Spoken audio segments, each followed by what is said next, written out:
Long ago, Prophet Ibrahim alayhi salam, lived a life of obedience, devotion, and patience. Despite reaching an old age, he had no children. Yet, he never lost hope in the mercy of Allah. With a sincere heart, he raised his hands and made a dua that was simple, yet filled with deep yearning. He said, Rabbi habli minas salihin.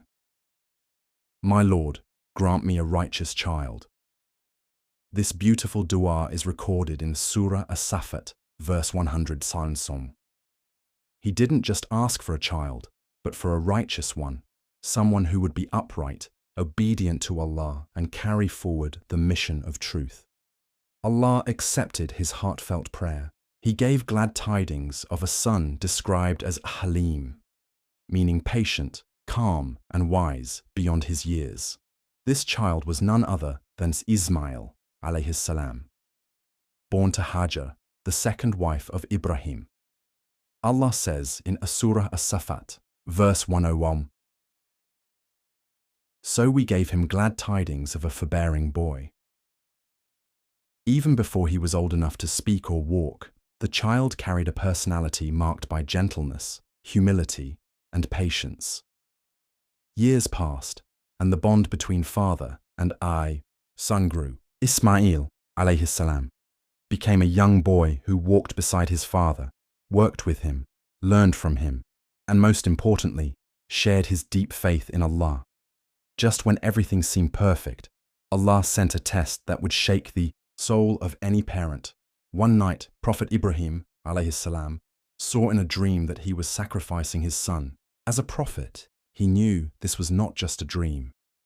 The dreams of prophets are revelations, but the command was heart-wrenching. Sacrifice his own son, the child he had prayed for his entire life. And it didn't stop with one dream. He saw it again and again. The message was clear. This was from Allah. So Ibrahim alayhi salam approached his beloved son, but he didn't order him. Instead, in the most gentle way, he said, O my dear son, I have seen in a dream that I must sacrifice you, so tell me what you think. Surah As-Saffat, verse 102. What happened next is one of the most powerful examples of submission to Allah in all of human history. Young Ismail, alayhi salam, still just a boy, looked at his father and replied with full conviction, O my dear father, do as you are commanded. You will find me, insha'Allah, among the patient. He didn't run, he didn't cry, he didn't beg to be spared. He trusted his father, and above all, he trusted the will of Allah.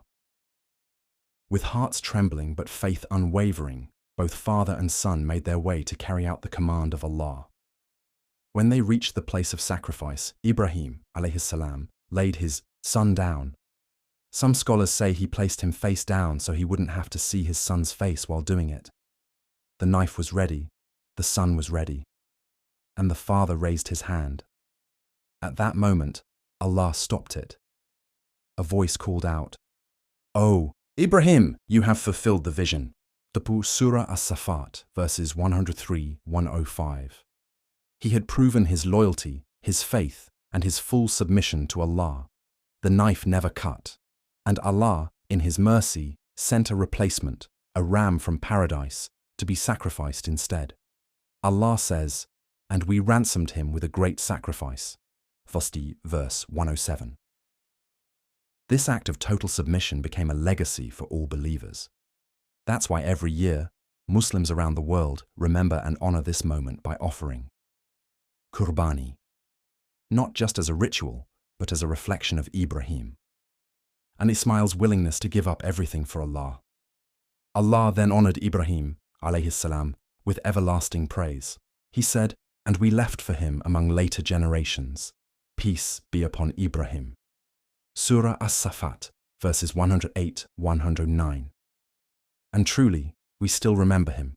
To this day, in every prayer, every time we send salawat, we say, Allahumma salli ala Muhammad wa ala ali Muhammad kama sallaita ala Ibrahima wa ala ali Ibrahima. This is the legacy of Prophet Ibrahim.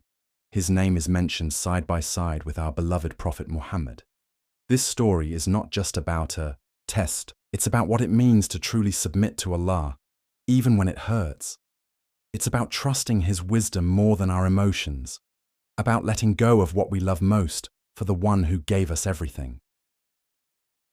The story of Ibrahim and Ismail isn't just history, it's a message, a reminder that faith isn't about comfort, it's about surrender. It's about trusting that whatever Allah commands us to do, He will never waste our sacrifice, just like He didn't waste theirs. Let me know if you'd like this translated into Urdu or edited into a video script format with pauses and voiceover instructions.